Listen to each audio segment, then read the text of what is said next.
Hey guys, Kate back from K9, and we are going to go over how you find your dog's perception level on the e-collar. What does that mean? I am going to help you figure out how you can get the cue from your dog to see what number on the e-collar stim they feel at the lowest level possible. The thing I want to preface this first and foremost is to say, do not get fixated on that number.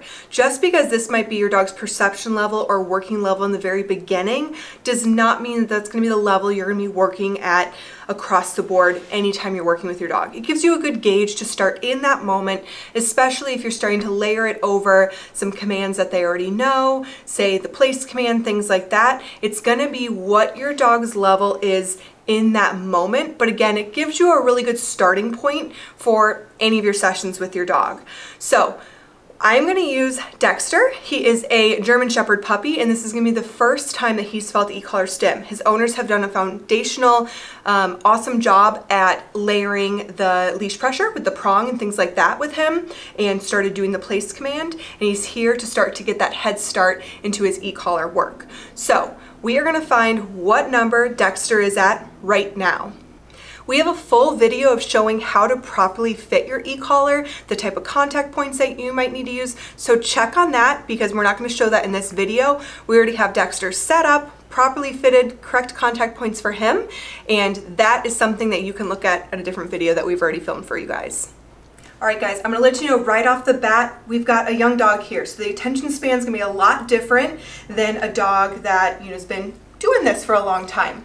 So this is going to be probably the realest, most accurate depiction of what you guys are going to experience with your dogs because, you're going to be working on this with them when they're either a little rambunctious or something new for them. So just keep that in mind as we work through this process. One thing I like to always do is have the dog in a sit command. I just don't like them to be laying down. So what I'm going to do versus trying to put him in a sit right here, I'm going to reset him. Dexter, break. Good. Bring him back around. Good. Good. So I'm going to start right away. Again, I have it all properly fitted. I'm going to be looking for any sort of indication that he feels this. I'm going to start at a 1 out of 100. The way that I do this is I put continuous pressure on and I slowly dial up. The things that I'm going to be looking for would be like a slight ear twitch, his head going like this. He might look down at himself like, what was that? He might, give some sort of maybe he was panting, then his mouth would shut. All of those kind of indicators will tell you that your dog feels it, okay? So I'm starting at that 1 out of 100, and I'm going to slowly dial up and watch him.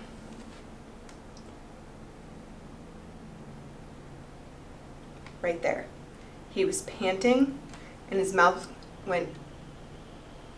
That was a 6. Now, is that his number? I don't know for sure. So I'm going to do it again. Going back down to that 1. Now that he's not panting, I'm going to see if he gives me another sort of indication. So continuous pressure on and slow dial up.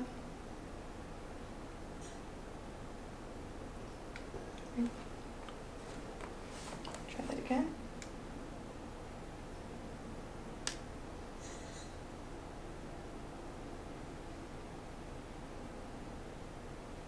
Right there.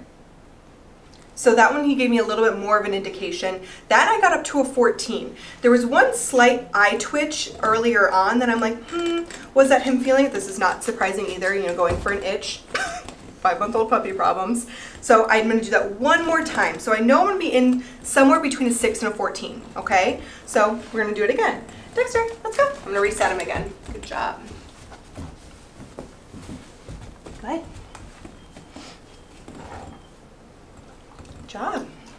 I go back down.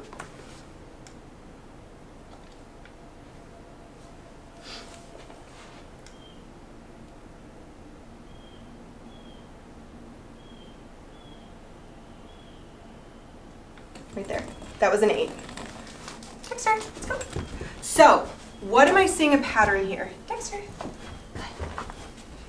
Nice. Good. Is my guess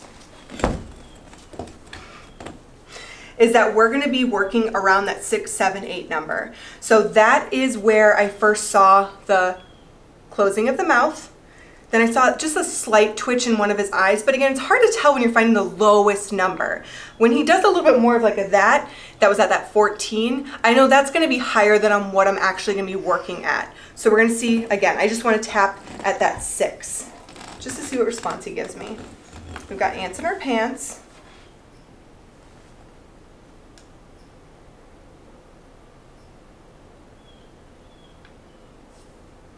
Okay, I'm gonna start at a 7. And you guys, I know this looks like, well, what did she just see? Looking at his face, obviously you guys can't see it exactly because I'm looking at him. His ears went from like slightly back to kind of forward. So when you're working with your dog on this, know that it might seem a little like, did they feel it? What I would say is if you're getting much over 15, 16, 17 in that range, and you're like, I don't think that they're feeling it at all, check your contact, okay? Again, this should be done in a low distraction area. If you're in an area where it's like super busy, you're trying to feel what level your dog's gonna feel, it's gonna be way up there. So I'm guessing that we're gonna be during his first session anywhere between a 6, 7, 8. And again, that might come down, that might go up depending on what we're doing. And sometimes when you start working with your dog at that perception level that you find, when they get in tune with you even a little bit more in the session, you'll notice that they might go from like being at that 7 and like la-di-da-di-da, I'm feeling this, but it's like super low, to being like, whoa, this actually seems a little bit higher. The perception level typically does come down as the state of mind comes down. So always keep those things in mind, good boy. And don't freak out if they give you a little bit of like a, what was that? Of course they're going to, it's a new sensation. So always think about those kinds of things, and I hope this was helpful.